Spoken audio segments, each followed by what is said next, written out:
Hello and welcome to another episode of Duos in Destiny, where today, two wacky wavy inflatable armed tube men are tucked away in the storage closet, waiting to be brought back out for summer season. Just waiting, and in the meantime, we're playing a game of Dungeons & Dragons in the form of a Spelljammer homebrew campaign. I am your wacky wavy inflatable armed tube man DM, Logan, and I'd like to give a very special shout out to Jason Mordell of In the Vast Forest on Spotify and Bandcamp. You can hear his sweet tones in the background. And I'd also like to give a special shout out to Roll for Sketching on Instagram. Be sure to check out her page for all the cool art that she's done for us, plus other people. Back to you. Not back to you, over to you. Over to me, Inflatable Arm Man.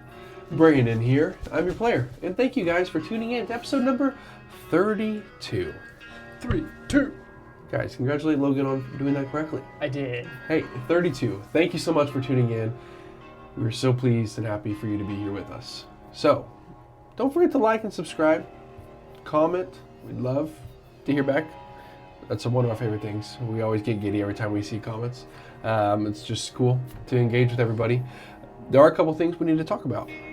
It is the month of January, and we're giving away Turtle Tabs by Bova Books. Turtle Tabs by Bova Books, you say? We're doing a Player's Handbook for 2024 and the Dungeon Master's Guide for 2024. Both of those could be yours with just a simple, sweet comment. But the important part about this is you gotta stick around till our midsection at the break to find out what that secret code is.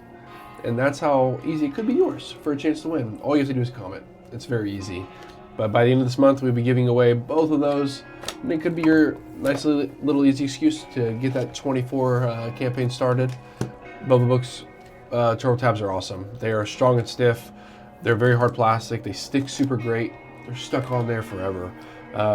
Very easy to put on. They come with an alignment card. Each of the tabs are numbered. It's super legible, easy to read, and there's a reason that we are giving them out because they're an awesome product. So make sure you comment below what that secret code will be at halftime. Logan, I think that's a wonderful job. And I really think that brings us in, if I'm not mistaken, into last time. Last time on Commander's Log. On Commander's Log. Thank you for breaking me out of that. I was broken. Carson maintained the same positive pressure he did before, and that was defending Olgri and Zishin as they continued the ritual, as we got the bulk of it done. I know it's been a couple of sessions now and you're sticking with us, but we are on the tail end of a few hours left. 3 or 4 if I'm not mistaken. The fight got a little hairy. There was a couple of fun things thrown at us this last time. Tried to sleep, didn't get the chance to really do it, fighting exhaustion at the current moment. But Carson can see the light at the end of the tunnel. Hopefully it's a good thing. But I really think that's where I toss it back over to you, And I catch it. Dungeon Master Logan. And I put it in my pocket. And save it for a locket. Exactly. No, so that is exactly where we're picking back up. It is 3 hours to go of your ritual here. Whoopsies, there goes my pencil. Oopsies. 3 hours to go of the ritual that's going on behind you in the Forge of Creation. You and Pizor just got off the heels of yet another battle against the invading Artuks. You have a little bit of suspenseful downtime. What are you doing? How are you feeling, Pizor? I'm exhausted, which I imagine you're probably in the same boat. But we're almost done, right? By my count, we've got to be very, very close. I'm not doing too hot. I'm feeling pretty worn out, if I'm being to be honest. Do you need some healing? Do you have any left in you? I have a few resources left, yes. If you do, that'd be great. I could really use some sleep, and I'm... If you start that yawning, I'm going to start it too. Sorry, we know how that goes, don't we? We do. I'll kind of fall back to the wall and I have to sit down.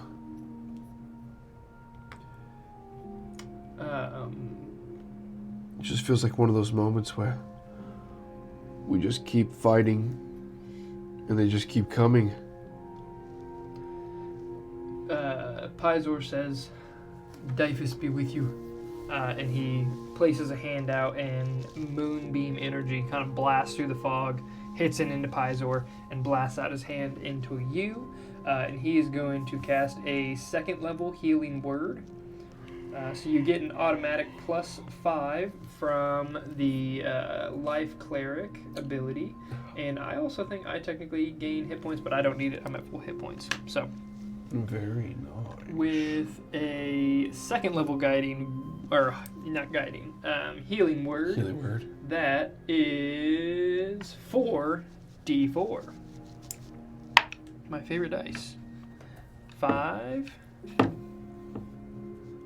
here, you slippery little guy. Sometimes d4s are so hard to pick up. And that's 6, so 11 plus 7 is 18, plus another 5 is 23 points of healing to you. More phenomenal! That's more than I could have asked for. Definitely feel that soreness leave from my back. Sorry about taking you for a ride this second ago. I felt like it was the right thing to do in the moment. It all worked out, so I think we're okay. I hope you look better. I don't know what you look like, but I know we needed that. Yeah. Oh. Pull one knee up to me. Gotta rest my left arm on it. You hear Pizor slide down the wall next to you. I guess you'd see him. You know, I'm kind of ready for that trip back to Torvengard. I'm ready. No offense, to never see this place again. Yeah. At this point, it's almost a nightmare. I think that wish will come true sooner than later. I believe once this ritual's finished, it'll all be gone. Everything that I ever knew. I don't even know how to comfort you. No, I'm in terms with it. I know it's necessary. And hopefully, if all goes well, Femus will be free. Correct. That's what's important. Whatever that means. Maybe that means we're doing something right. I would think so. And maybe that means we can free your Dyphus. You'd think she is also trapped. I couldn't be any wiser. I don't know. If one is, maybe it's safe to assume that many are. We saw how Zishan was. That is true. I can't imagine a god is a moon or a moon is a god willingly, whatever it is. I know that's where I get my power, but I couldn't imagine a god just hanging out on the moon giving people down below them power for whatever reason. I feel like it's bigger than that. They are bigger than just one moon. Who, the gods? Yes. Like Dyphus, she might, like Femus is the god of creation. He is fantastic artisan with his hands. And maybe Dyphus created the moons as a balance of system. Good. I suppose we do know that I get my power from Tiara after the temple that we freed Zishan from. That rose tapestry. Right. I believe that was her. So Dyphus was the name for the moon. That is what we called it locally, yes. Yes. All of the Brawas people called it Dyphus. So, I mean, I guess with that being said, then ultimately you kind of gain your powers from Tiara. Which would I guess explain why I can heal. If Zishan said she was the goddess of life, Right? I would kind of assume that is what my power is providing life. Yeah. It's very true. As if she's throwing the extent of her essence through you, and you're continuing it.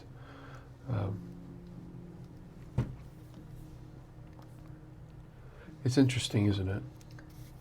It is. It's something I never thought I'd even try to think about.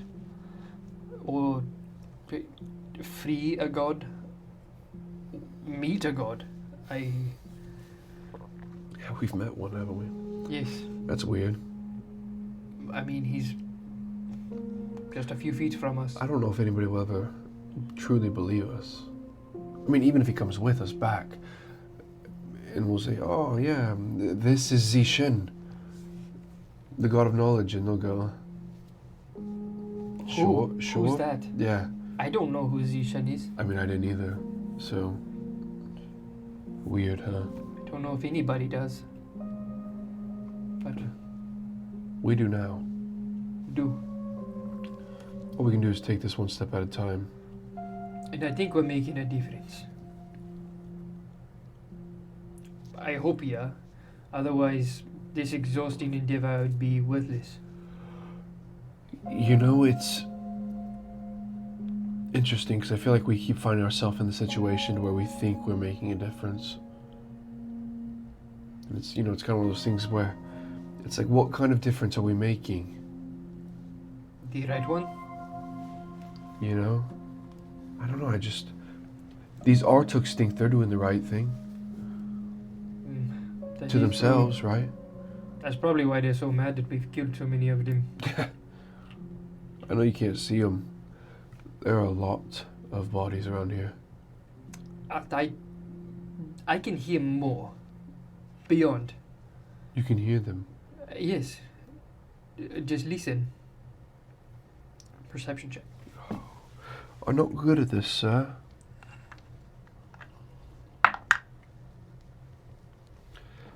I'm pretty good at this, sir.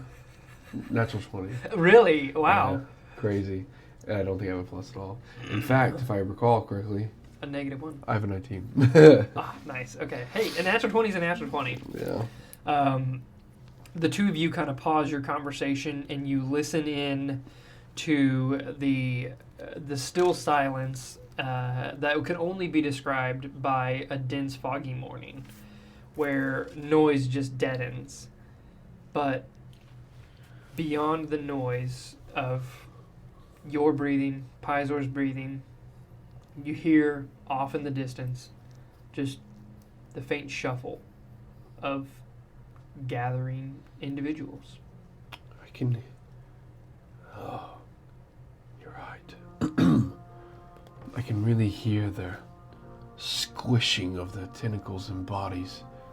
It's an unmistakable sound and I'm really starting to get tired of it. Yeah. It's almost like it travels through the ground. Oh, goodness. I think they leave a mucus behind. They leave something behind. They feel like the kind of creatures that just kind of like leave a trail, you know?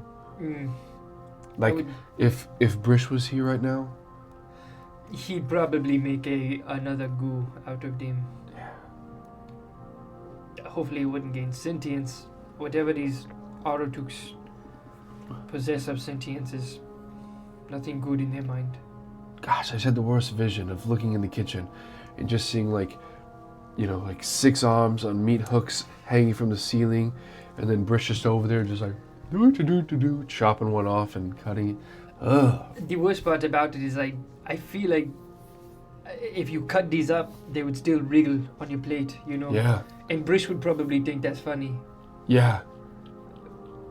No. We'd have Artuk soup, Artuk souffle, Artuk loaf, Artuk steak, Artuk salad with chicken, I hope we never get to that point. We cannot tell him about Artuk this pizza, Artuk sandwiches with ectoplasm jelly. place. Oh no. Honestly, if you did not try the ectoplasm jelly, it wasn't that bad. Hey, each their own, Paizo. I've No had man worse. braver than me. Eh. I had a sheltered upbringing. You see where I lived. This is true. Alright, well, we've got a few hours left. Should we try to sleep, or... I mean, we can. What are we gonna do when the time is up? What's the plan? I think we have to boogie. From my understanding, I think we're getting in the Chester and getting out of here. The plan was Zishin hops in with us and we're gone. I mean, Ogre stated it very clearly. This is it. And after what I've saw of other priests in similar situations, I trust her that she knows exactly what she's talking about. She's ready to meet her end. She's been, whether it's her choice or not, been around for quite some time. Well, I'll tell you, I'm not ready to meet my end. No. I don't think I'm ready either. I'd much rather continue leaving. I would love to see the plains again. Swim in the rivers of Istota. Sounds nice. Maybe we'll have to do that. We will. But you rest up. Okay. I'll keep my ears open and let you know. Okay. Just gotta get comfortable, crosses his arms and... Right to sleep. Yeah. It is several hours before you're bothered. And Pizor finally shakes you awake. And he says, "Do you feel that?" And you notice The ground. the ground's rumbling. It's beneath shaking. you. And further, your eyes can see through the fog as if it's not there. You're looking upon the buildings that skirt just beyond the courtyard of Themis. And as you're looking at the buildings, they all shiver and move with a writhing tide of Aratuk. Pizor says, "They have not approached, but I can hear them out there wobbling in their weird language, and they just been gathering for the last couple of hours. It doesn't sound like any of them have gotten close, but We've I got to can be. hear them out there. We've got to be getting close. Okay. Stay put. I will." And I spin around him and I go inside. Okay. I try to find Zishin. As you head inside, the heat is immense. Immediately, it feels like a sauna that got out of control at that point, to where you're immediately just sweating head to toe. You see Zishin is leaned up against a wall, catching his breath, and he looks up as you enter, and he kind of like hustles over to you in the old man way, and he pulls out a scroll, and he starts scribbling on it, and he turns it to you, and he says, "It is time. We need to take the temple down and get out of here." I pull out a piece of copper wire. And I go, and I cast message.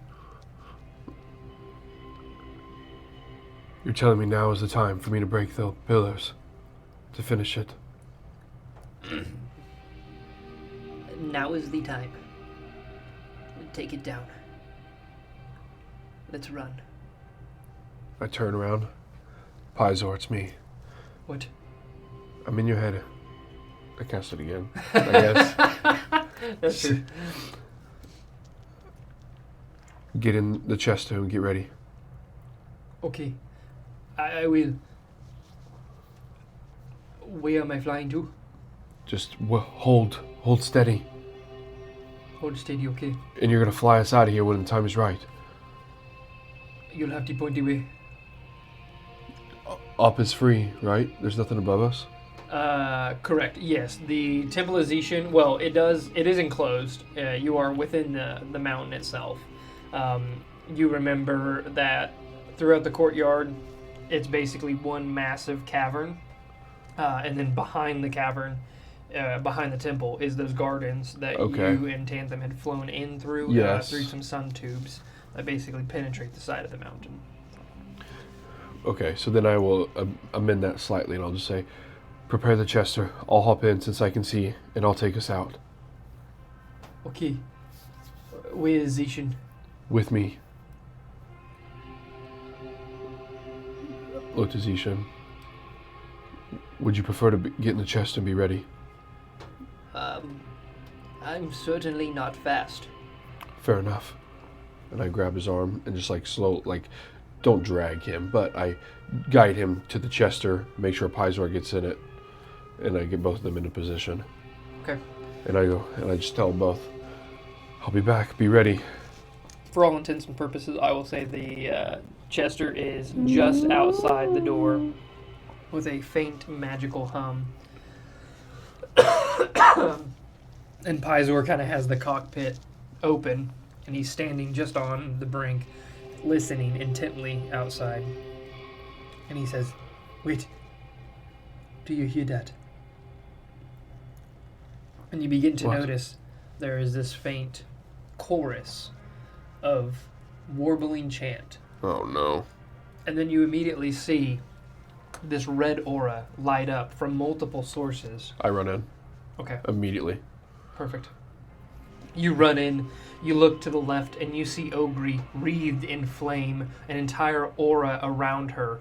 You see her herself, but almost kind of like an anime aura. Is she Super Saiyan? Absolutely Super Saiyan at the current moment. The aura that surrounds her is in the shape of a massive dwarven man.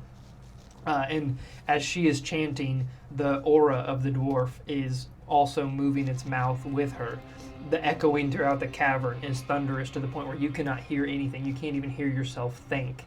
The heat is so intense, you know it's time to take the pillars down. Pick up Orm, don't say what, Orm, You got it. Ormavir. Ormavir? You're getting so much I forgot further. the end. Orin Mirabor. Bingo! You nailed it. And as I sling it over my shoulder, I just look to Olgri and I go, Olgri, thank you for everything. And may Femus guide you on the other side. And I just slam into the first. The chanting continues as Ogri's voice rings out. And she says, "No, Carson, thank you for freeing Femus and freeing our people." And with that, roll to attack. Rolling to attack is what I do. Whenever it hits this object, it hits a critical hit. It do. So you just have to hit. Let's use the metal dice for this, huh? Nice. That's a 22. I think I have a plus 7. 22 definitely hits. Definitely does. 22. So 2d6 plus 4.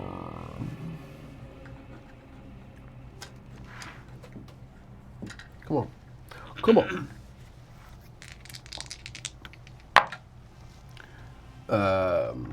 8 plus 12 is 20 plus 4 is 24. 24. Okay. The first pillar shatters entirely upon you smacking it.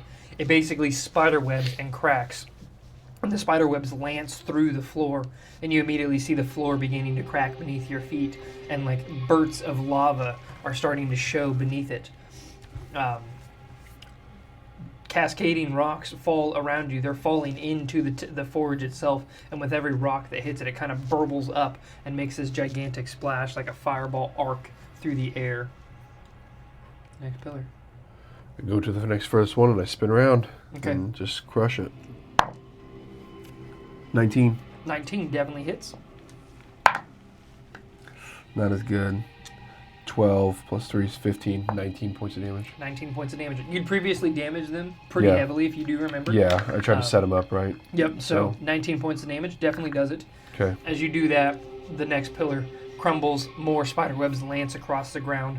The existing cracks in the ground widen to the point where it's at this point you would have to jump over them just to get past them. There is the glow of lava beneath them, and they streak out past the walls of the temple and out towards the temple courtyard. Sprint to the next one. Okay. I guess technically on my next turn or whatever. 17. 17 does hit. 22. 12 plus 6 is 18 plus 4 is 22. 22, yes. Okay, the next hit smashes into the pillar, and you see massive chunks of rocks at this time falling into the Forge of Creation, and it's just this one big tide of lava that kind of flows over the edge. At this point, it is a full bubbling cauldron of hot, not magma because it's above the surface, of hot lava that's erupting and shooting off. Ogre has taken up the chant again and is thundering around you. The ground has cracks to the point where it is cavernous cracks. You've got one more to go. And I swing. Also 17 just hit. I swing around to the other side, and I go, Ogre, may you find rest, and with everything I have. It is time to end them. 11. 11's gonna miss. Boing. Yeah, as you smash into it, your hand reverberates, and you almost feel like the funny bones got smacked on both ends as you're sitting there, hands on the hammer, rocks cascading around you.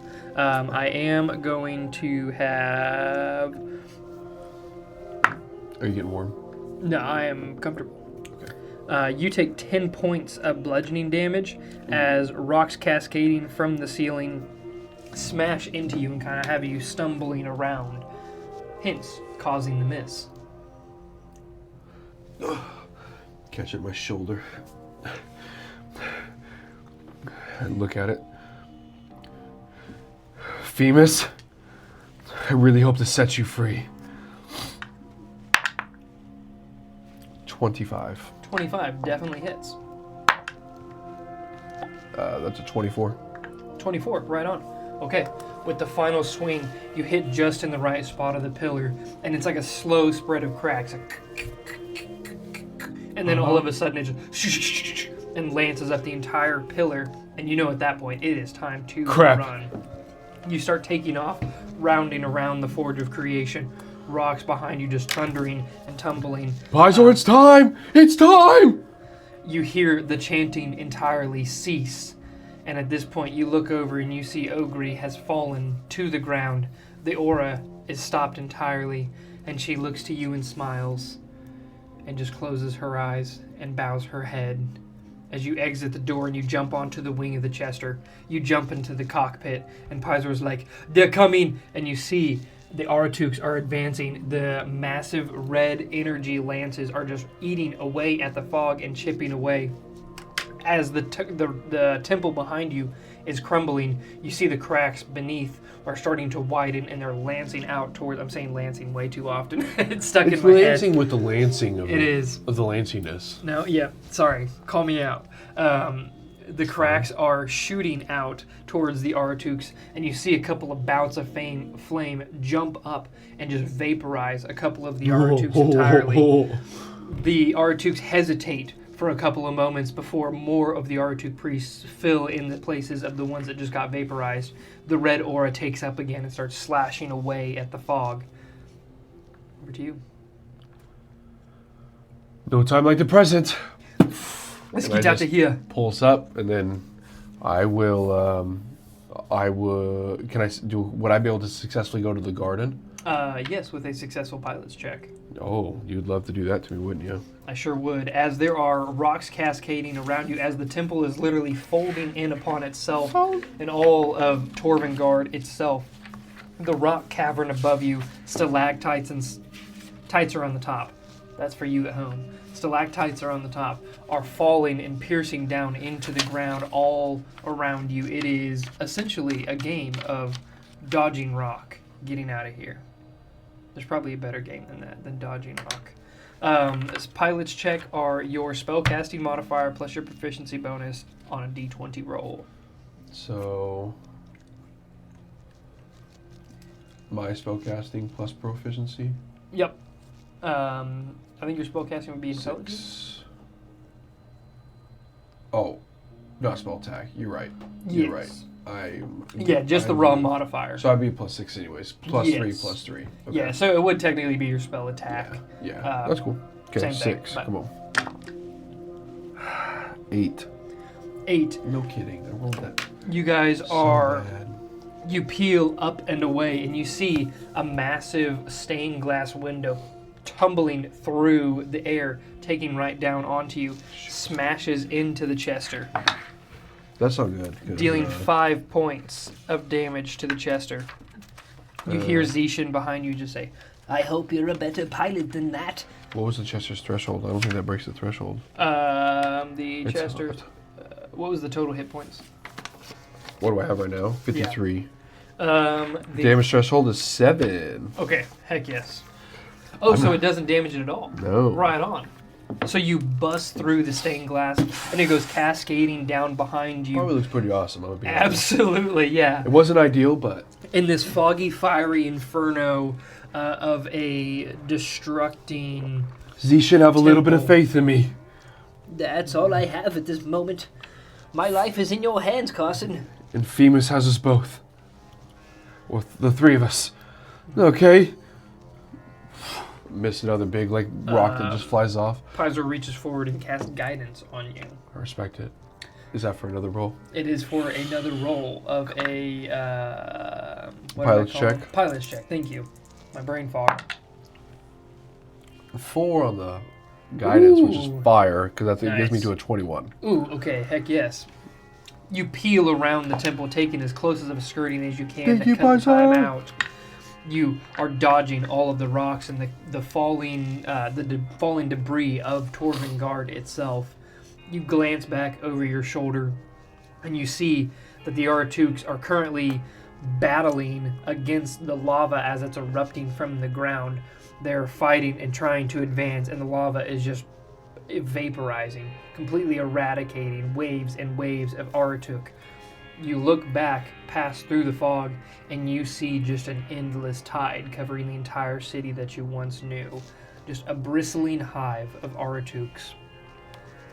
You manage to skirt the edge of the temple into the gardens. You find the sun tube. Roll another pilot's check. He guidances you once more. He says, "Come on, Carson. Come on. I can see past the fog. I think that is up there. I see the light." 18? 18 just succeeds. Yes, 18. Excellent. You jettison through the sun tubes, and you remember the tight turns and curves that you and Tanthem once followed through on your initial flight of the Chester. And finally, after a couple of tight turns, you bust through into open space Little Midwestern for you. Oh. and fully encompass with the vast emptiness and silence of space.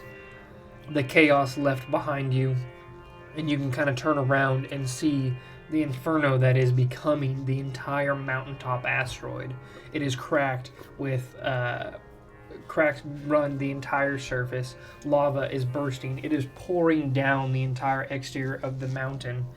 And as you look back, you see the Aratuk colony, the planetoid that they had formed. There is a large branch, a large arm that is unfurled from the central disk of the planetoid and has grabbed on to Torvengard itself and is kind of wrapped around and slowly pulling it inwards like it's trying to consume it. You jettison out of there into open space. Where are you going? Would it be possible for me to fly by Tanthem's house?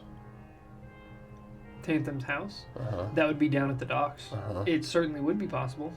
Then the second I bust into wild space, like up into the air, I just pull back. Because I imagine it's like a helicopter. Imagine I Yeah. have like a stick. Oh, yeah. And so I just pull back immediately, going backwards and then going inverted and then spinning. And then just like the proportional physics of like just...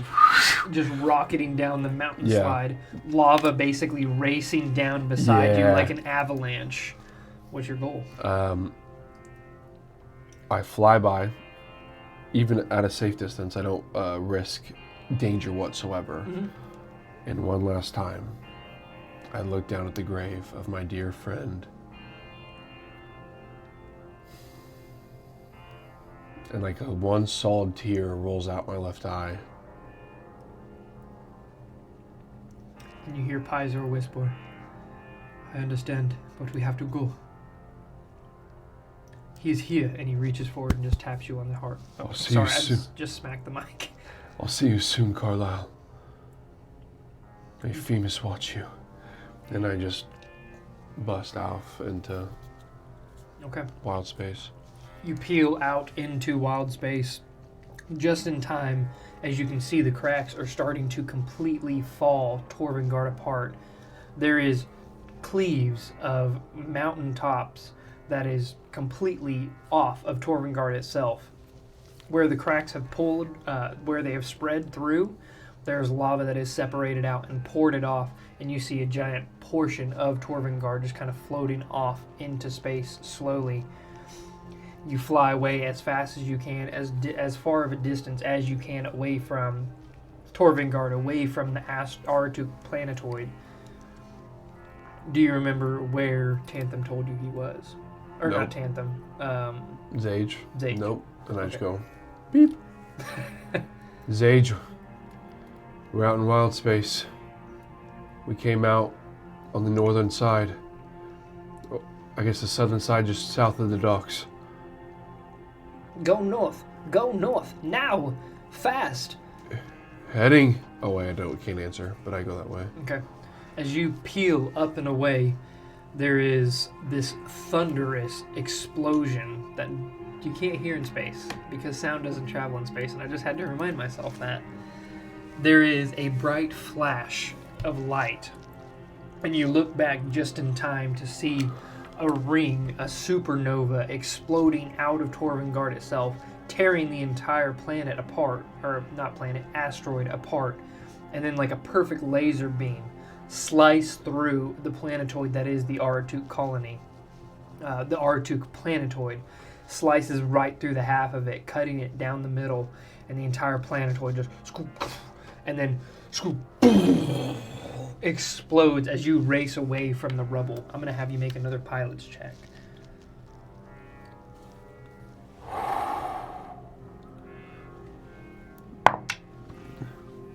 Natural one. Okay. I was due. You sure were. Because I am. How's the Chester? 53. 53, okay. Yeah.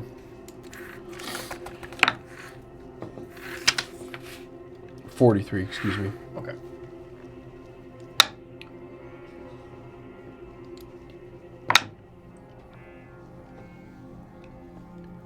$27 points of fire and bludgeoning damage, just kind of a mix, as you are peppered and blasted forward. You feel the entire Chester, the propulsion that you provide from your own magical essence, completely gives way to the sheer force of the shockwave that pushes you up and out of space, and the Chester goes spinning uncontrollably, smashing into all different portions of, you have no idea what at this point. Bits of the asteroid planetoid, or the Artuk planetoid, bits of Torvengard itself.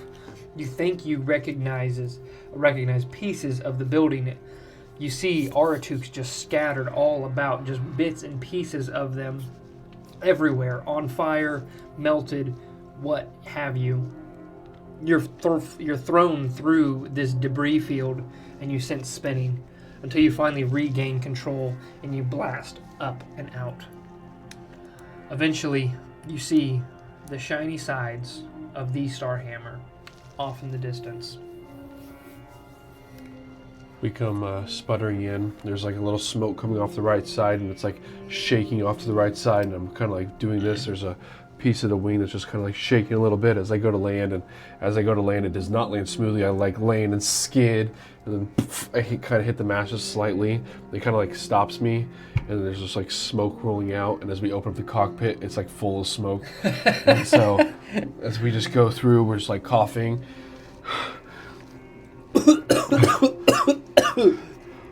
Oh, we made it.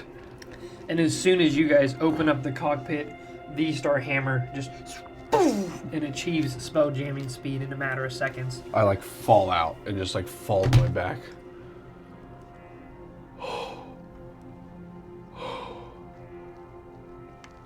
And you feel Pizor smash into the smash into the ground next to you.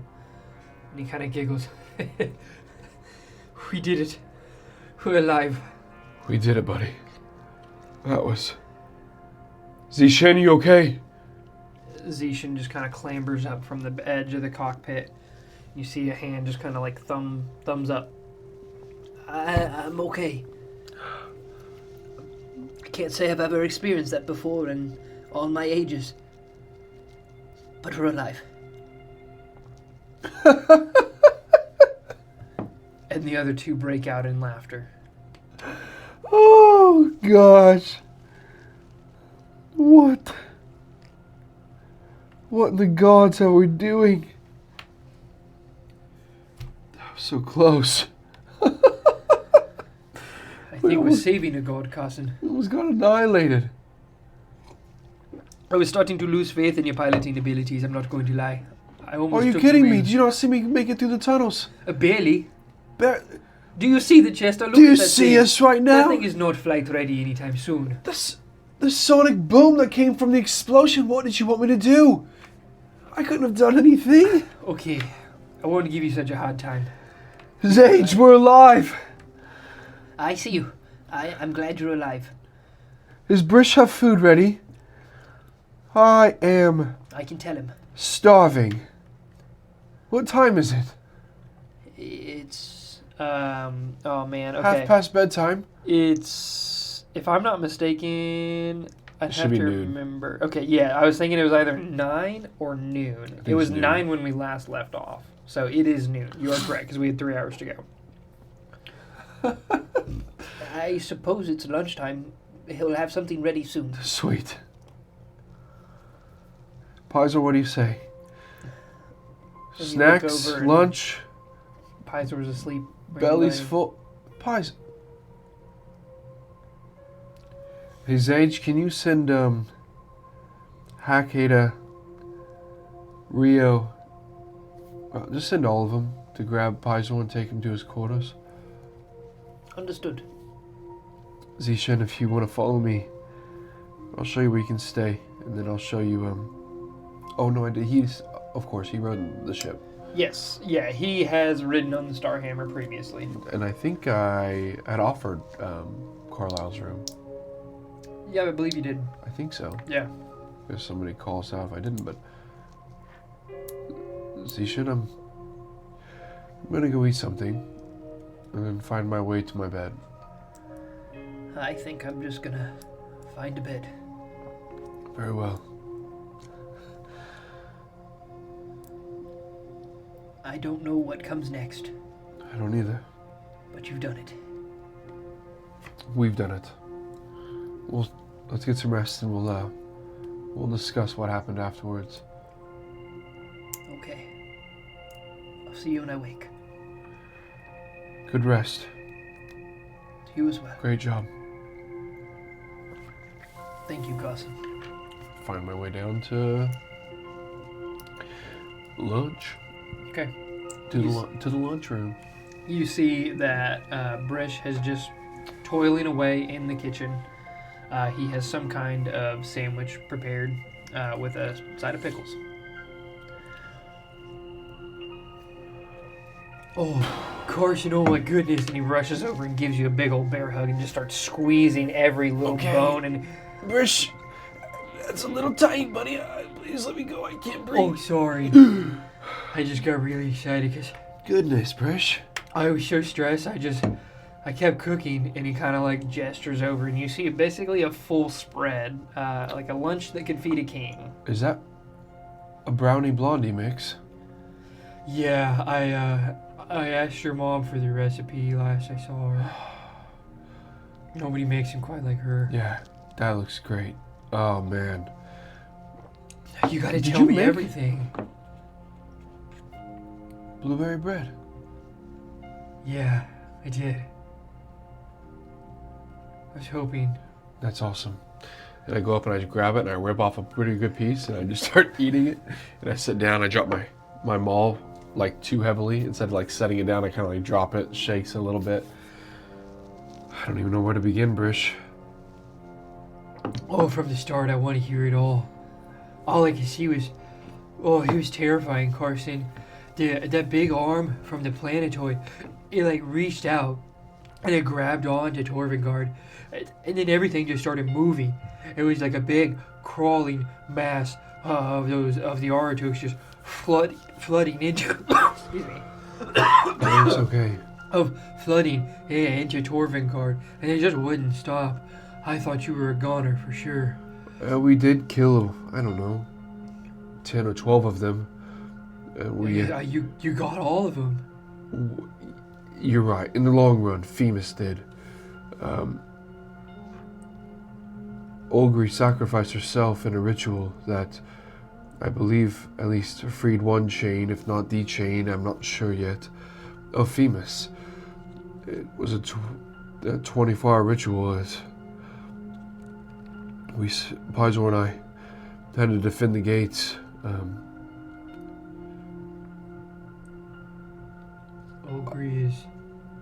Ogre's dead? You know, I don't believe dead's the right word. She's with Femus now. She's, Is she a god? No. She's a high priestess by all means. Oh, okay. But she is you know, Brish, she's been alive for a long time, and this was her fate.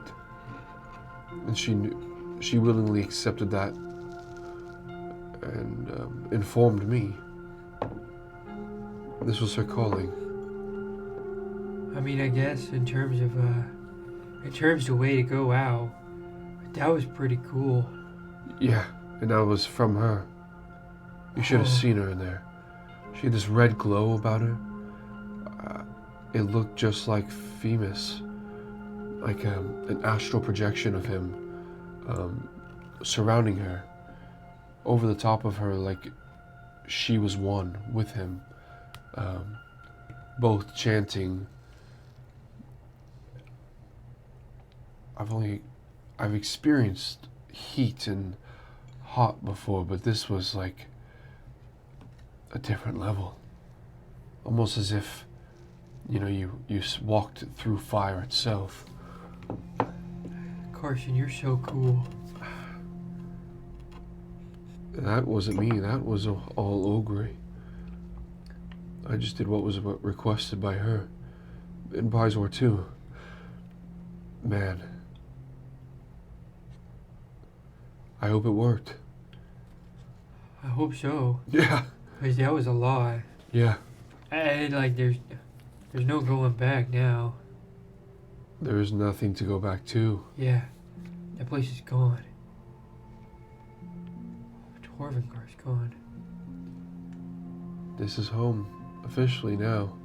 Oh. Yeah. I guess I never really taken the time to even think about that. I think I'm gonna miss Torvengard. One thing I've come to realize.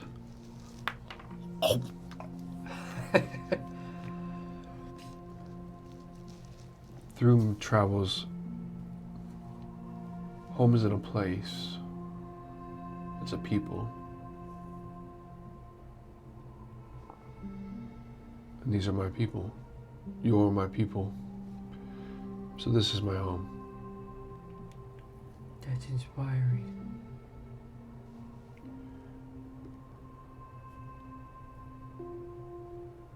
A home isn't just four walls.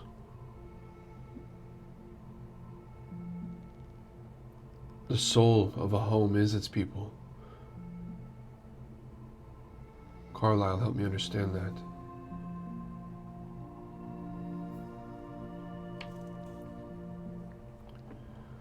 Well, I stand up. I put my hand on his shoulder. think I'm gonna go get some sleep. I'll wrap some of the blueberry bread up. I'll put it away. Sage is really taking a liking to it, so I'm gonna make sure he doesn't get it. It's all right. I heard that. I know where you put it. Oh, Sage might get it. It's okay. I Okay. appreciate the effort. Sorry. I'm gonna go sleep for like 20 hours. Where to, Carson? Where are we going? Take us back to 12 and God. New 12 and God. Understood. And with that, we're gonna take a midday break. Ooh, halftime. Midday, mid-session. Halftime? Halftime. Cha-chink. Got tweet. Hey guys. See you after the break. Hey guys, it's Brandon, your resident player over here at Duos and Destiny, and thank you for listening to today's episode of Commander's Log. We are so thankful and so grateful for each and every single one of you that we are doing this awesome giveaway that we think is a pretty cool touch to our community. So all you need to do is comment down below on this video the word Bane, B-A-N-E, just like the spell. Comment the word Bane, and that will enter you in for another chance to win our giveaway by the end of the month. Guys, we want to say thank you so much, and here's to a great 26. And we're back. Welcome back to Duos and Destiny. Hopefully, you checked out that mid-roll credit scene for the very special keyword to enter you into our giveaway for Turtle's Hat by Bug Bugs. So, with that being said, we're just going to dive right back into it. As Carson, you lay your head to sleep after a long, exhausting fight. Your head hits the pillow, and you immediately fall asleep. The void of darkness surrounding you. Oh, I didn't even think about this. What is this? No, go ahead. Oh, okay. As you are standing there in the blackness makes way for a long corridor. This is what I was... This. Yes. A long, blindingly white corridor is what you find yourself suddenly standing in. The floor beneath your feet is a polished marble. On either side, you see the edges of the hallway. The walls are more, not really walls, they kind of fade off into etherealness, misty etherealness. These large pillars stack along each way, kind of like the Greek-style pillars. The tops you can't even see, they just disappear off into nothingness. You feel dwarfed in this space, minuscule. And Hit me, I'm stuck. you look forward, you look backwards, and the corridor just goes on and on and on in every way. I look down at myself. Am I just like pristine? Yeah. Oh no. I died. I died in my sleep.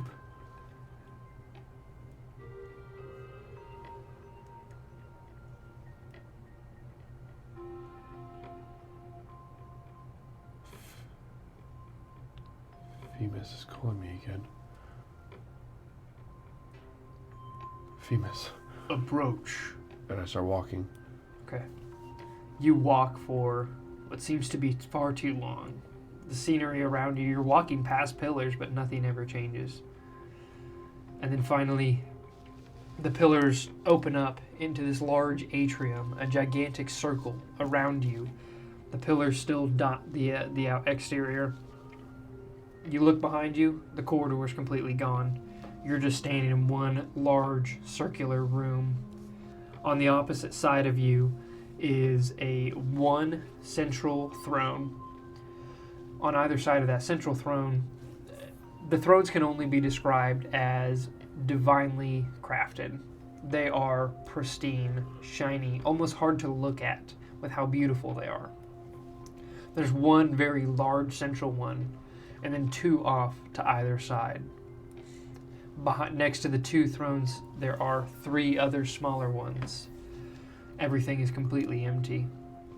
You turn around and you notice behind you is one more throne, a throne of bones, and it is empty as well. All the thrones sit empty, and you're in this room by yourself. Femus? This fireball streaks across overhead and then twirls and comes cascading down and crashes straight into the throne to the left of the central one. And erupting from that small little ember, the form of a dwarven man starts to take shape until eventually this towering, hulking figure of what you would know as Femus stands before you, only different in appearance. Hard to look at from the divine radiance that just emanates off of him. And he doesn't look like a normal human. He still looks dwarven in shape and size and stature, but he looks more to be made out of embers entirely, like a golem made out of embers. And he sits down in the massive throne that you could build a house upon. And he leans forward on one elbow and he looks down at you.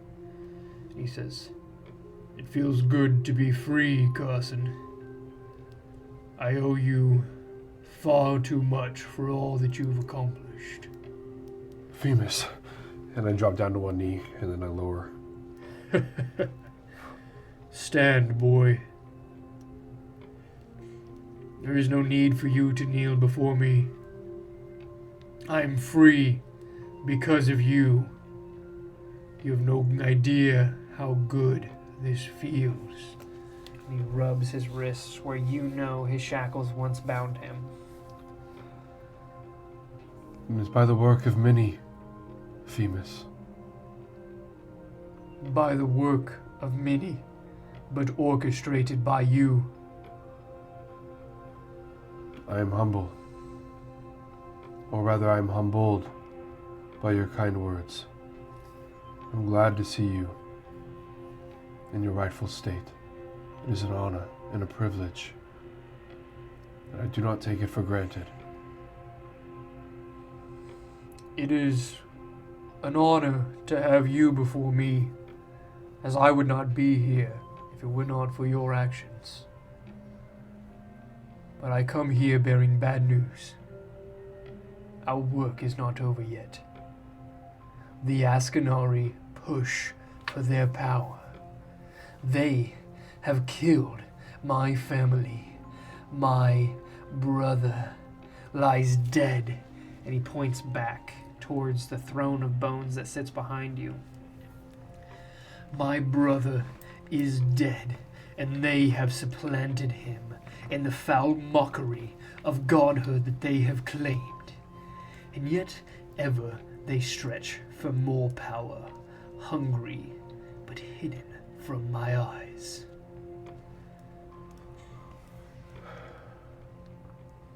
Femus, excuse my ignorance, for we are not familiar with the gods to this extent. Who is your brother? Morid. He was the god of death. And they killed him. He is dead. That throne was not here before. That throne is built on the bones of who the Ascanari have slain. It is a throne of blood.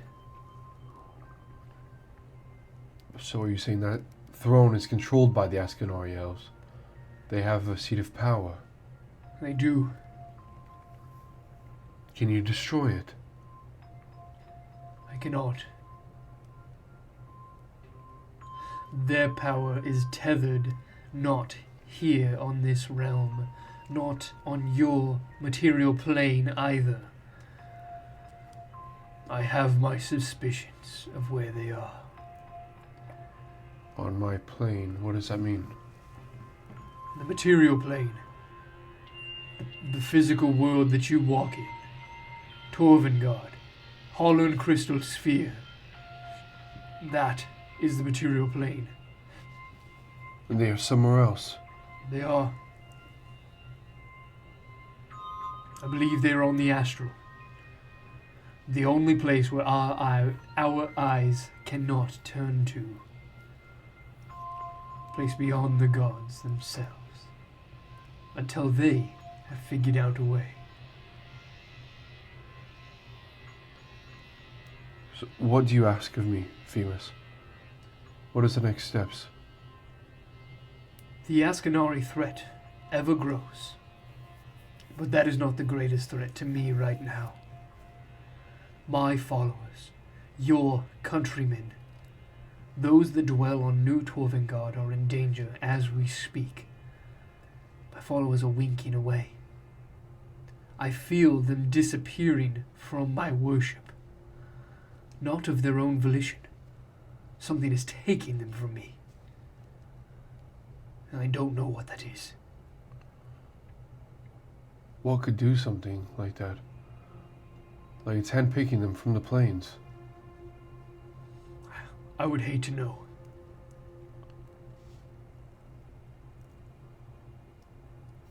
Themis, do you know how to cure Zishan?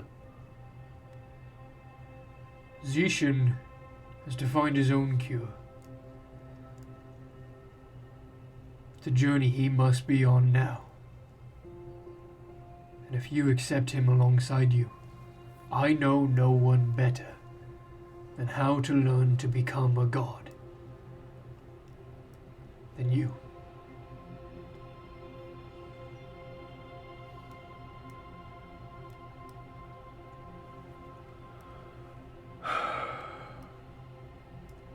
We gods have fallen from grace.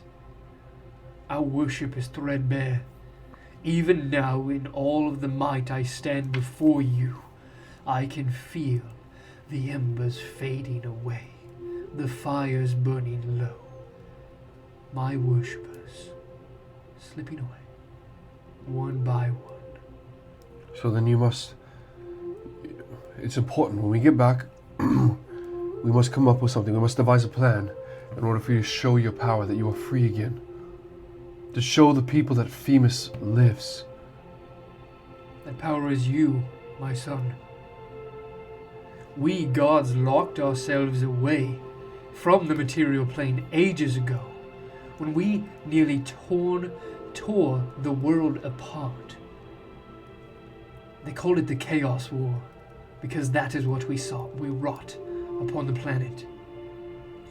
Our influence on the material plane nearly tore it from our grasps. So we locked ourselves away. I'm afraid that is what set the Ascanari upon their own path. Their path of destruction and godhood.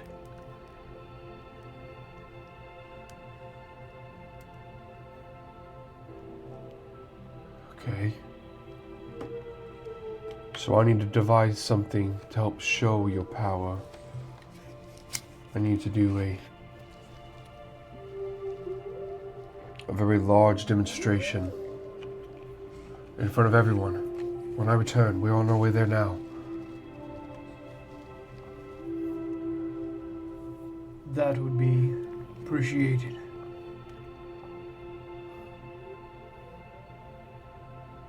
I need belief restored in me. More than just Torvengard. This entire crystal sphere used to be inhabited by people and individuals that knew our names, knew the gods' power, worshipped us.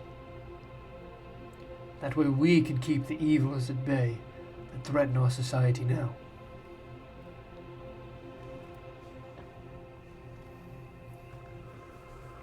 Okay.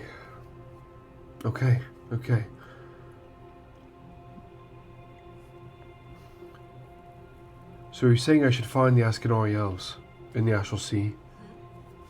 That's quite interesting. Not funny. you, lady from the iPad.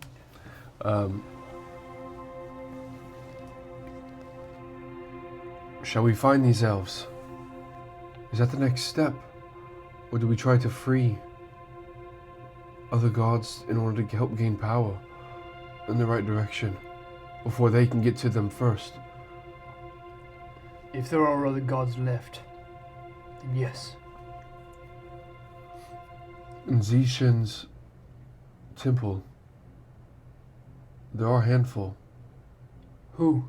Who is left?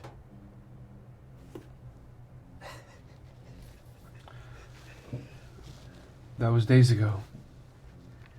And in real life, a month or more. I understand you're exhausted, Yes. so the DM will give you some information that you would know. I cast message to the dungeon master.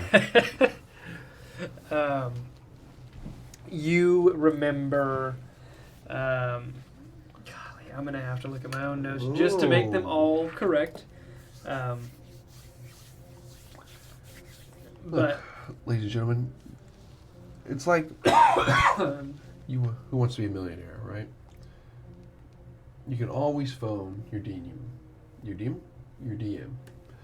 and use it wisely. You know, make sure you do it after you've nailed the first couple and you get to that first milestone to get safe. And he can turn back into his notes and discover what he once said 45, 50 days ago, whatever it was. You recall that the prime deity, Legiar, is completely eradicated. Yep, I remember that one. The tapestry that depicted Themis and Zishan held on by bare threads. The skeletal hand tapestry was, according to Zishan, a frame that he did not have built himself. It was a frame that was somebody else's make. A fine silver frame. Goodness gracious, so sorry. You do recall that Tiara, the god that Pizor worships, still exists as well. Yep, that makes sense. Beneath Tiara were 3 other tapestries that are still intact. The 2 beneath Themis, aside from Zishan, Chirac, and Paxia, they were both completely dead and gone, eradicated from the wall. All of the children, or aka the tapestries that fell beneath the skeletal hand, have rotted away as well. And then, other than that, there was the one wall that was an entire tapestry depicting a beacon of light, and 3 wooden frame tapestries beneath that each depicted different gods themselves. And then on the opposite side, that dark pit that was despair, destruction, and an endless void, and the 6 creatures, the 6 amalgamations that were chained to it.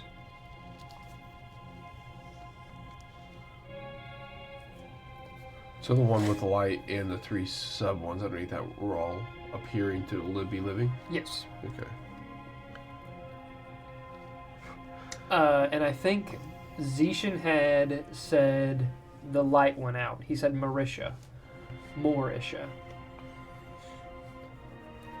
I do distinctly recall saying that.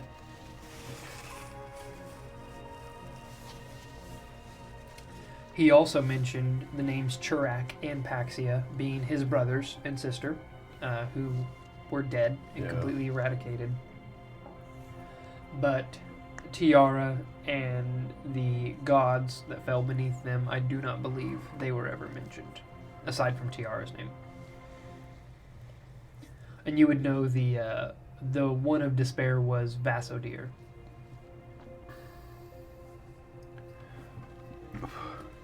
So it appears that, if I remember correctly, Tiara and Marisha and the 3 individuals beneath both of them are alive. They're alive. They are. Chirac and Paxia No. are no more. This large boulder of lava falls from his eye, kind of hits the ground and just... I was afraid of that. I wasn't successful. I tried. I tried so hard. And I only saved Zishan. Well, there are still others alive. By the looks of it, Zishan called him Legiar. He is no more. I feared that. I believe I am only alive because of Legia.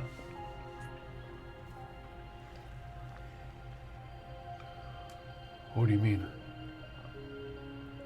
I remember that day. Well, guys, sorry about that. Little technical difficulties. Got it fixed now. Let's bring it right back into it. Yeah. Logan? I remember that day. I remember the Ascanari. They showed up out of nowhere. They just appeared. We were lured on to Crotera. They trapped us there, bound us to Crotera, and we watched as Zoldith, the planet, came closer and closer to collision until finally our moment had come. They were trying to take us out in one fell swoop. Legia, there was a flash of light, and I was flung far elsewhere. I don't know where, I don't know how. But Legia saved me that day. If he saved you, maybe he did the same for Tiara. I hope. I only hope. Because that means we stand a chance. Me alone, I cannot do anything against them. But with her by my side, I feel we can take on the Ascanari.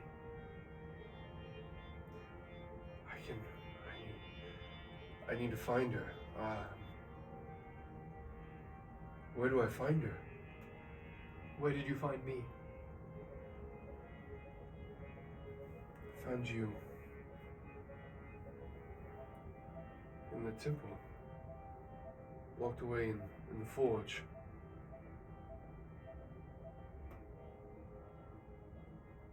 I was imprisoned, wasn't I? Sealed.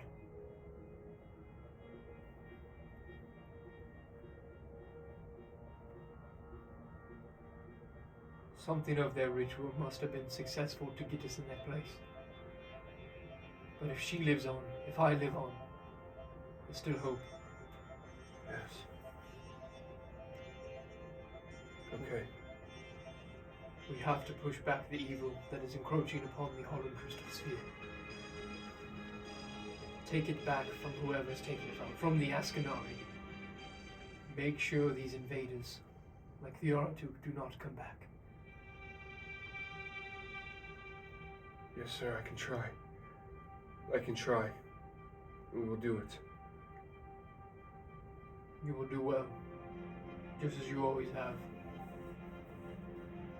We cannot linger longer. The Ascanari have been here before. That throne, that is their throne. The throne of bones built upon their enemies. That is evidence that they've been here. If I am discovered, who knows what they can achieve? Understood. Thank you, Femus. Go. And with that, you are pulled from the plane, thrust up through the stars. You sit up, gasping for air in bed.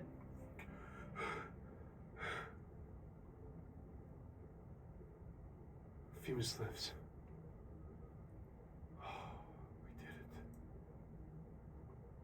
We did it.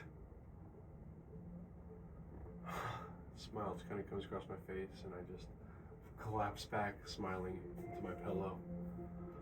As you're sitting there, you notice there is a dull glow, a burning glow coming from your chest. The brand on your chest now glows red hot. I kind of move my shirt. I run my hand across it. It is cool to touch.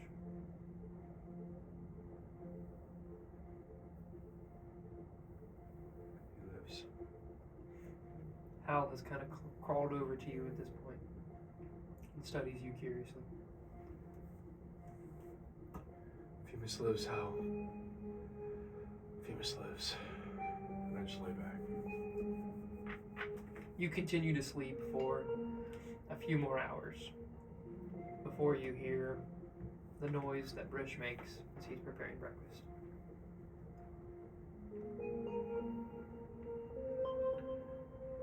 felt like I didn't sleep very long. Brish sounds so loud. I get up and I don't worry about my armor. I just wear my leather pants and my 3-button shirt. I'll head down to the kitchen area. As soon as you enter into the kitchen, Brish sees you and looks up and says, "Oh, Carson, you're awake? Oh, goodness, you've been asleep for so long. I was starting to get worried. You've got to be hungry, man. So long. It's been like 3 days. What? Yeah, we couldn't rouse you at all. You were just out. I was asleep for 3 whole days. Yeah.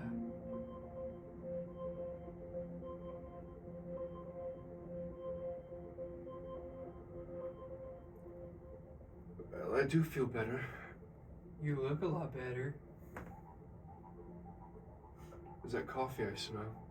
Yeah, I've got some over here. Oh, thank you. Help yourself." Thank you. Grab a mug and pour some. I'll be on the Vantel deck. Okay. Breakfast should be ready before too long. Okay. Very good. If you need anything, just let me know. Absolutely. Thanks, Brish. You're welcome, Carson. Where are we? As you exit the lower decks of the Starhammer, you walk up to the railing and you look out upon a familiar planet. A green and blue planet that you know is Bistrotar. I missed the whole drive? Goodness. It's like falling asleep in the car as a kid. You just wake up and you're in your bed. Yeah. Magic. Oh, goodness, I'm sorry. Santa Claus got on me. Okay.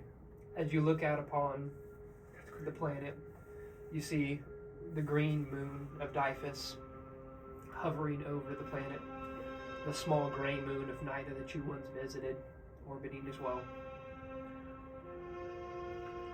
I pull out my cartographer tools and I kind of just reacquaint myself with my map and kind of make some adjustments over the things that have happened. And I also make a note to talk to Pizor, just a mental note, that I wonder if Tiara is trapped in Dyphus. Okay. You fiddle with the cartographer's tools and just refamiliarize yourself with them. It's been an exhausting journey, and the weariness still weighs on your body, even though you've gotten 3 days of sleep. You get familiar with the cartographer's tools. They feel clunky at first, until finally they feel like they always did.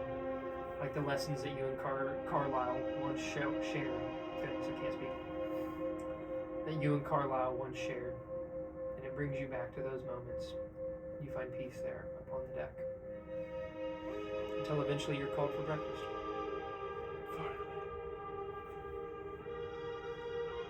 Finally. I'll go down for breakfast. You sit down for breakfast. Pizor arrives. Zage is there. And then, groggily, a young gnome walks in to the breakfast nook. And you You hear the familiar voice of Zishan say,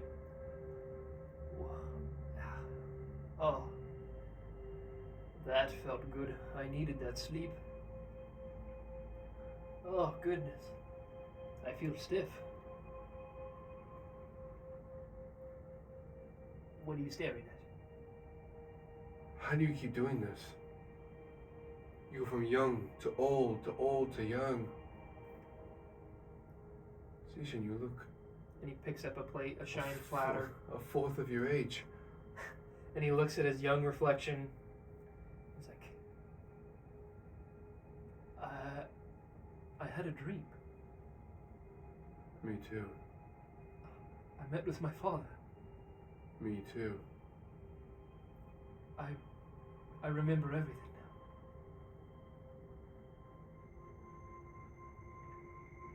now. And he kind of like flexes his hands to utilize some sort of magic. Nothing happens.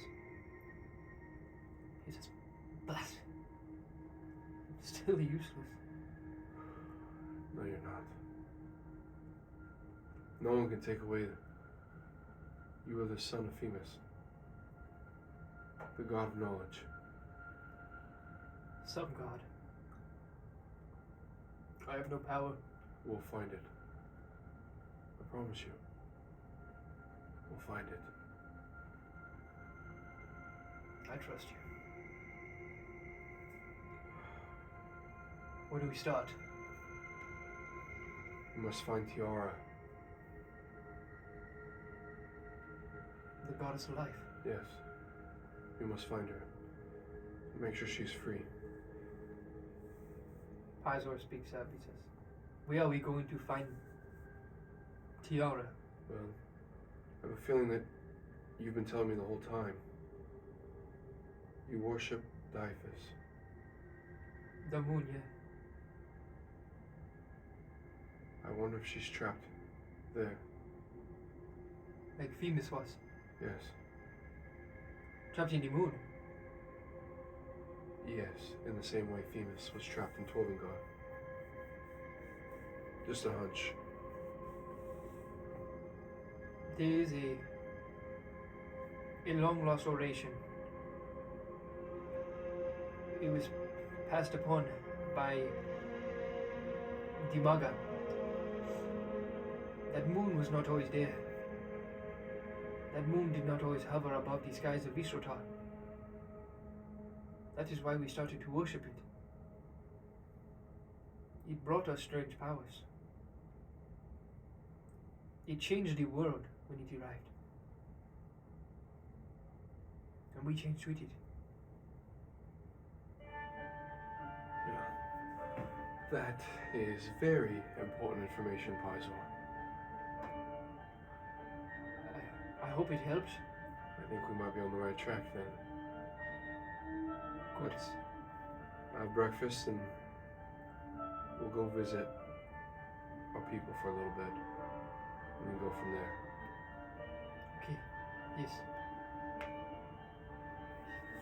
Cannot wait to see home. Yeah. Me too. It is tantalizing to be so close. Okay. You guys finish up breakfast, and Zage looks to you and he says, Well, are you ready to return home? Yeah. Let's go see our people. I too. Guess we can see the sky docks are done. Wow. It has been a while since we've been back to Torvengard, isn't it? Or to New Torvengard. Yeah, it's been a little bit. And they might not be. We might have to skip, between the two, but Let's go check it out. See the city. let's do it. the Starhammer glides slowly down towards the surface of Eastertar. You pass over the low plains, heading towards the mountain range, and you see, built into the side of the mountain, a civilization cropping up. A civilization that has been built like nobody else could build it. A city of crafters. And as we settle upon this city, that's where we're going to call it for tonight's session. We made it home.